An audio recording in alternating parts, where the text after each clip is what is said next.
It's nice to meet everyone. My name is Petras, and I'm a software engineer at Uber. And today I'm going to talk about Android emulators. More specifically, you don't have to run it locally, how to run your emulators in cloud. So here's my brief agenda of what I'm going to talk about today. So overview of Uber's remote development environment, which is my original team, Android emulator usage at Uber, introduction to emulator as a service, the whole talk topic, and then journey and key learnings of what we learned from implementing the service. Then current infrastructure, tool integrations, and future roadmaps on what we're planning to do in the future. So my team is mainly responsible for doing DevPods, which is remote development environment at Uber. The whole vision is to have this like one magical button which you click and then you get an environment which is like completely pre-set up with all the tooling you need. And then we can do a ton of cool integrations with it. So for example, if you have a diff and you want to like do a quick review, like a stakeholder wants to review your diff, he can click like a button and he would get a pre-provisioned environment with all the tooling pre-set up, and then he can just test your feature. And then we also have some IDs that we support, so JetBrains Gateway, VS Code Web, and VS Code Remote. And also I would like to mention that we have a ton of data centers, and those data centers are located close to Uber engineering offices for low latency, as latency is in general very important for development experience. So why did this project start in the first place? So 5 or 6 years ago, when Macs still had Intel chips, the development experience on laptops were quite horrible. Like git status would take 30 minutes, and then in general building would take like half an hour, and then you would kind of just go and take a sip of coffee while you build this building. So at Uber, like at each half, we have this thing called MPS survey, where we just like each developer can give their feedback on what's wrong in the company, and then we try to address those feedbacks. So I think these are the feedback like 5 years ago. So monorepo builds are very slow, Git commands take a lot of time, IDs are too slow to index, and monorepo setup is hard. In general, when a new joiner joins the team, it's quite hard for him to set it up correctly, and then you have to like keep ng-wikis aligned and keep them updated. And every time MacBooks releases a new version, some toolings usually break, and then there's like a huge load of support incoming where we have to maintain it and fix issues. And DevPods are trying to solve all of those issues mentioned above. So this is a brief overview of what you get out of the box with DevPods. So basically, this is Git status time, and on laptops it's like at worst it's like 30 seconds, and on DevPods it's like quite stable at 30 seconds. Well, now Macs are catching up because of M3 chip and also because of Git FS monitor, and on Linux that is not yet implemented, but we're looking into it. And after a while, we got a great adoption into this tool, and here's a few engineer testimonials of why they love this tool. So DevPods make things super efficient, just stick with DevPod, fast build times, and etc. So we got a very big adoption quite quickly. Like now currently we're at 80% adoption for backend engineers and 50% for Android. So for Android, the number is quite lower because of main 2 reasons. One of the reasons is that JetBrains products don't support remote development that well, especially at monorepo scale. And even if your builds are faster, if your like day-to-day experience is not as well as on your local environment, then you wouldn't use the tool. And also another reason is for local Android emulators, the whole setup would also be quite tedious. We of course have some CLI tools to make that whole process easier, but engineers would still have to run them each time they want to connect their local Android emulator or local device to the DevPod instance. So we also initiated this whole effort of Android emulators just to also increase this adoption. So now let's talk about, in general, Android device usage and emulator usage at Uber. So I'm just pointing out the main reasons of why it's painful in some categories. So we have this thing, like not us, the whole industry, SDUI, server-driven UI. To put it bluntly, for those who don't know, you have an API server, it serves JSON, and the JSON can be rendered on an Android phone. And sometimes this whole feature is not developed by Android engineers, but it is developed by backend engineers, and those engineers don't have it. They don't have Android emulators set up on their laptops, and that's also quite tedious because then you have to like teach those engineers how to do it. Then we also have a device farm located in India, and I think that's quite self-explanatory why it is bad. So it has high latency for US and also European folks. So with Android emulators, which are like close to each data center, like each office, it fixes that issue. And we also have, like, of course, we have Android emulators in CI, but those setups, like, first of all, we have multiple setups, so there's no streamlined way of how to do it. And second of all, it's quite flaky. So we also want to address that issue. And the main purpose of our whole project is like there's no standardized process for using emulators efficiently. In general, like when you talk to engineers, there's like two cohorts of people. Either they're using their own local device, like if they have an Android phone, or they're using an emulator. Both setups work, but they have their own pros and cons. So introducing emulators as a service. So the whole idea of the service is to have like one tool which would be used for every integration where it is needed, like where you need an Android emulator. So for example, if you need it in CI, if you need it in laptop, or the dev pod. Or for example, if you like want to share your work with the stakeholder, you can give him a link of your Android emulator, and he will get a copy of the same emulator to just, I don't know, see what you're doing, the POC of your work. And yeah, the starting point of the whole project started as most projects. We just Googled how to do it. And this is the first Google search result.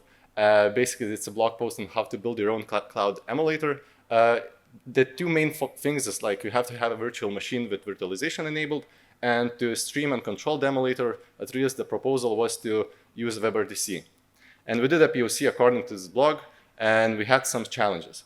So initial POC with WebRTC had horrible performance in our case. It's not because WebRTC in general is bad. WebRTC is quite fast. It's using UDP ports. In general, it sends a lot of traffic and it doesn't wait for validation of the traffic. So it should be fast. But in our setup, it was quite slow because of two reasons. First, we are not experts of WebRTC, and we didn't have any experts at Uber, at least when we checked.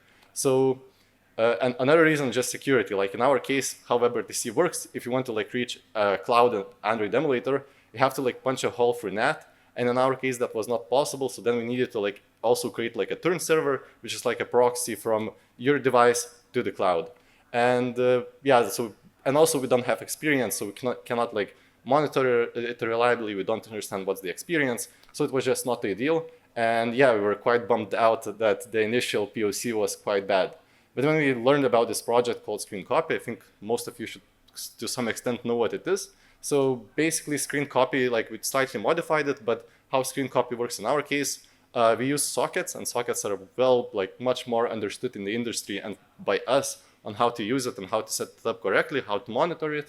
And also just implementing it was quite simple. And we implemented it in the browser because if you have like Screen Copy and WebView in the browser, then you can quite easily integrate it in all other tools. For example, if there's like an Uber tool like called Trip Simulator, which simulates all the trips, and then you can like iframe your Screen Copy UI to that browser quite easily.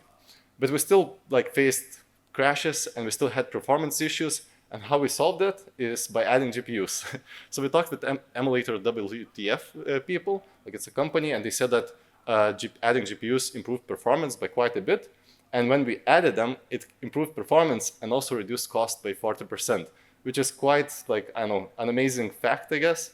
Usually if you try to improve performance, the costs should follow. But in our case, we managed to reduce performance costs by 40%. And I'll mention how we did that in the future slides. So out of the box experience with GPUs, so we get like a speed up of up to 3 times. These are the metrics from the UI test on CI. So in some cases, if the test is like quite intensive on UI rendering, then it can be like up to 3 times faster, but on average it's like 1.65 times faster. But in general, if you like create 2 emulators, one with CPU, one with GPU, and just try using it like side by side, you can feel quite a substantial difference in general. Like it feels very, very much smoother. And how we did cost savings? So cost savings with GPU acceleration, there's like 3 main points. GPU acceleration lowers CPU core. So if you're trying to render your UI on CPU, it's very intensive. Like for example, we had 8 cores allocated for each emulator, and that was nowhere near close enough to like have a decent performance, especially if you're comparing to M3 chip laptop, like Mac laptop local emulators. Then also, what's cool is that you don't need a powerful GPU. Like you can get the most lower tier GPU possible, the cheapest one, and that should be enough because you mainly need GPU acceleration and not the power of the GPU. And then the third thing is you can share the same GPU across multiple emulators. And this is the graph that we like have based on metrics. Like this is like one GPU attached to one node, and we can just see how much it is utilized. And then based on these metrics, we can just see if like, are we over provisioning too much or too little? And based on those metrics, we can tune the auto provisioning scale. And then we can also like push it further. Like we can, like the whole assumption with this whole tactic is that usually if engineers like build something, they're only going to test that feature for like, I don't know, 10 minutes, 5 minutes, and then go back to building. Or nowadays, engineers are just stuck in meetings half of the day. So based on these metrics, we can tune how many GPUs are attached to each emulator. And also later, we can also expand, like, if you have like some very intensive user who's like constantly using the emulator, like testing something, then you have a user who's like logging in once a day, then you can like put those two users together, and then usually they will not clash. So you can do like smart bin packing if you want to like push performance gains even further. So let's talk about infrastructure. So in general, we are running in Kubernetes. And for those who don't know, a pod is like, it can have multiple site containers, and pods have like this unique feature that they're sharing the same network interface. What that means, if for example, you have an API running on 8,000 port, all other site containers can easily reach that and communicate with that container. So in the main container Android emulator, we launch an ADB server, and that ADB server communicates, like everyone communicates with that ADB server to control the emulator instance itself. And then you have one entry point to ADB connect to that cloud emulator. Then we have a site container screen copy. I'll talk about our UI in the future slides. But in general, what you can do with that screen copy container, you can like put a simple nginx in front of it, and then you can easily control access rights. Like owner for sure will have always the access, but then that owner can share that emulator with other users, and we can like super easily control that access. And then both users can like at the same time control and see the emulator view, which is also pretty cool. Then we have Flipper container, like site container. I think most of you should know what Flipper is, but it's like a mobile debugging tool, I think developed by Meta, if I'm not mistaken. And then we have this third site container, the API container, and it has two purposes. One is just a gRPC-based API used to control emulator state. For example, it has like currently two methods. One, download and install APK. So you provide a URL, it downloads that APK and installs it. And then another one, you can like execute shell commands. And so the second purpose is you can attach a configuration file to that API, and then you can provide steps on how you want to configure that emulator. For example, you want to like download eats app, open eats app, configure all the feature flags, set correct location, and like, I don't know, simulate tap logs. So you can extend this configuration quite a bit. And I think that's the magic behind it, that it can quite easily then integrate with all other services without a need of much engineering effort. So let's go further above, I guess. So like I said, we have a node. Node has multiple emulators. We have a GPU on that node. That GPU is shared across all emulators. Then we have a regional cluster, for example, London. And then we have multiple nodes on London, and each node has multiple emulators. And we scale either more up, which is the whole world, I guess. And we have, like I said, multiple data centers, and those data centers like preferably should be as close to the engineering offices as possible, because low latency just gives better experience while you're controlling the emulator itself. But for example, we tried controlling emulators from US or India, and the experience, of course, you can feel the latency, but it's not as bad as you might imagine. Like, it's workable. So for the first integrations that we did to like control emulator state in general, we started with CLI integration. So why we did CLI integration first? There's like two reasons. First, it's super easy to just set up like simple CLI that just communicates with gRPC API to just like start, stop, or restart emulators. And then we also have functionality to like connect. And the second reason is then you can like reuse this abstraction layer as a CLI for other cool integrations. So for example, in CI, if you want to like create, delete, or like connect to the emulator, you can reuse all of this functionality. And I think like calling in general gRPC APIs in bash scripts is not ideal. So having like a nice abstraction layer just helps to simplify the product, like the whole process. And we can also then extend the CLI for all like our needs if you want to like, I don't know, do some DevOpsy stuff with emulators. And then we have like emu CLI connect. Also, emu CLI is our CLI name, very original, emulator CLI. So we have a connect command, and what connect does, it basically port forwards all the ports from cloud to your local machine. So from your laptop, it looks like it's running on localhost. It also pulls the ADB key from the cloud and restarts the ADB server with correct ADB key injected. So from your perspective, it's like ADB Connect, but EMU CLI Connect, and you have your emulator on ADB server already connected.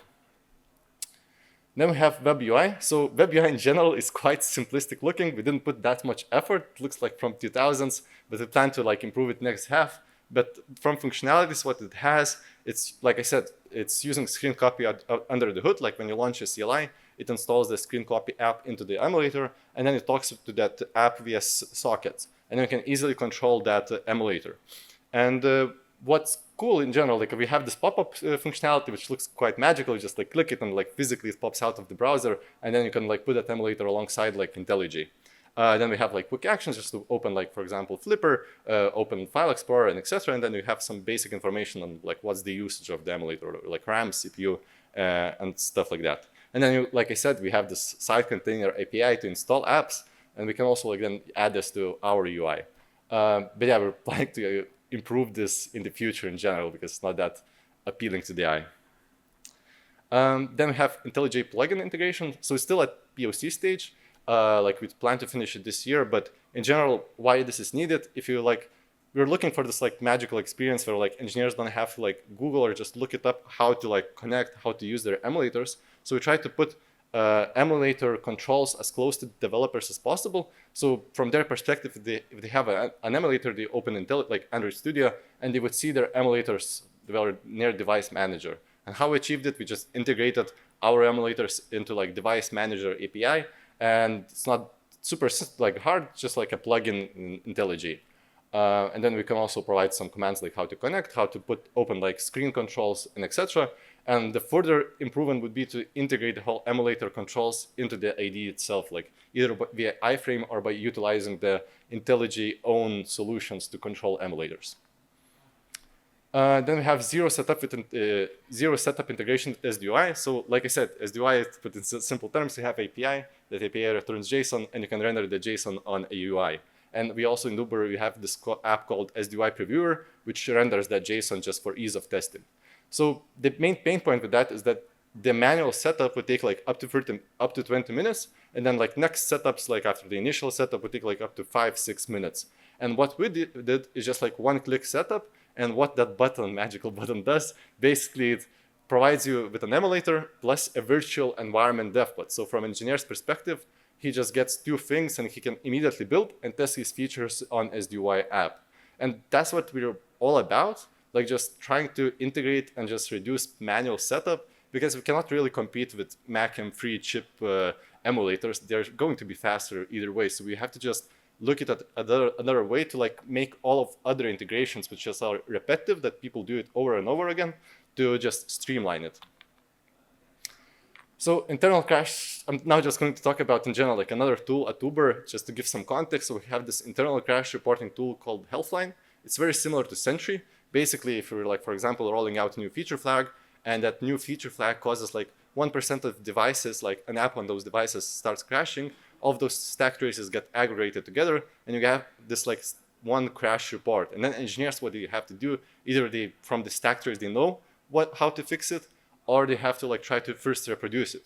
And the reproduction steps are quite tedious. Like, for example, if you have to do it like 5 times, first of all, it takes just for one time, like it's P95, 60 minutes, but still, it could take up to 60 minutes. Then you also have to context switch. Like I said, if you have to reproduce 6 crashes, and you're not even using an emulator because like a lot of people are using their local devices, then you have to like litter your device with a ton of app versions. You have to manually clean it up. And what happens like after all of these pain points is that then engineers don't even try to reproduce the crash. They try to guesstimate like, oh, we just rolled out this feature flag. Now it's crashing. Let's maybe try to turn it off to see if it mitigates it.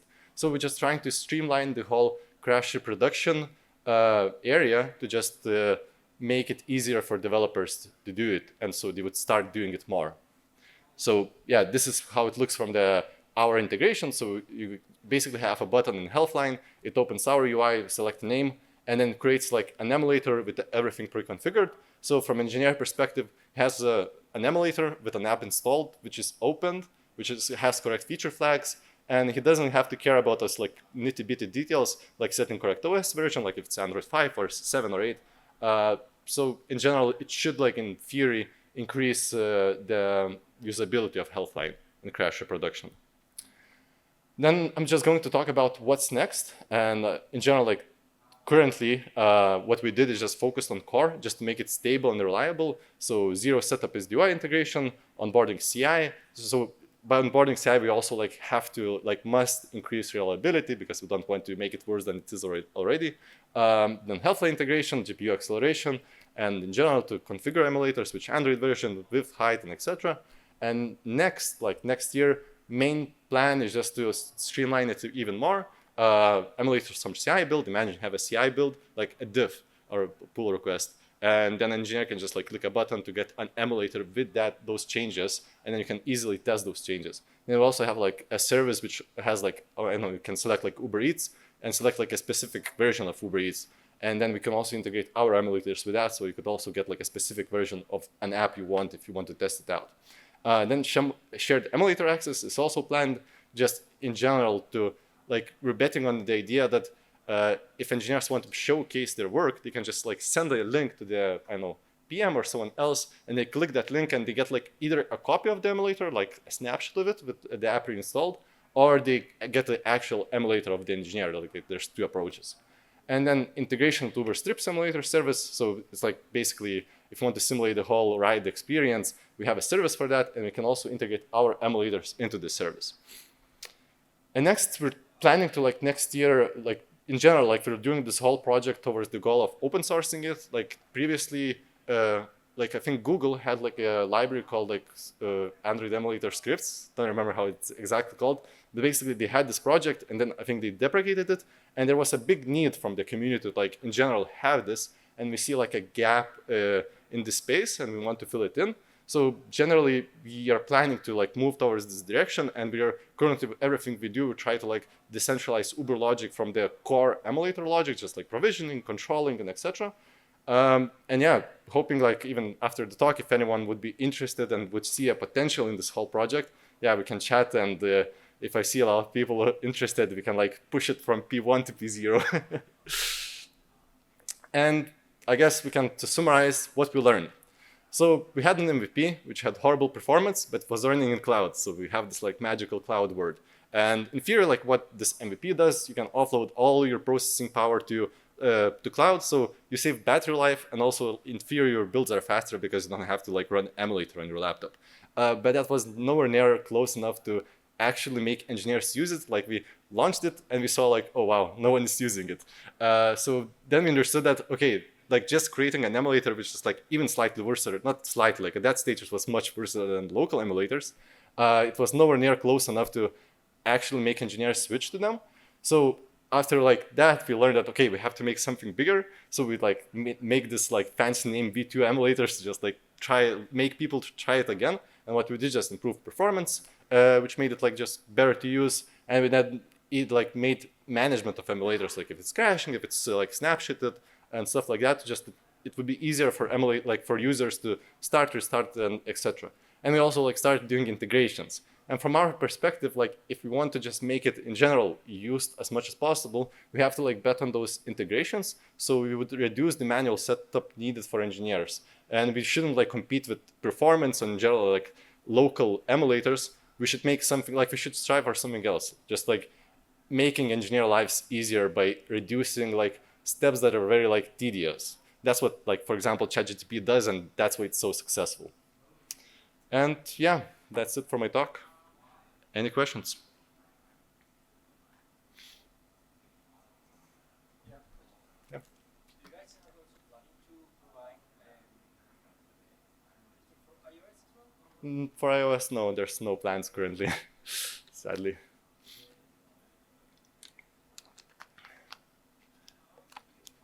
Yeah. Android emulator container scripts, right? Yeah.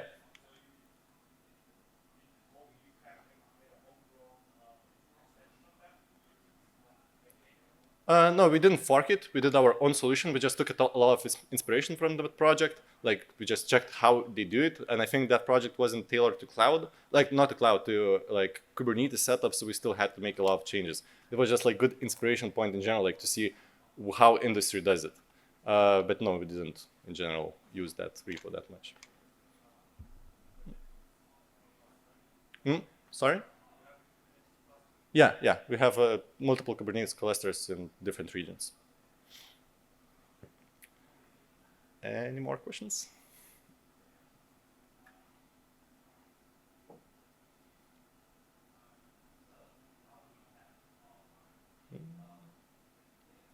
If not, then thank you.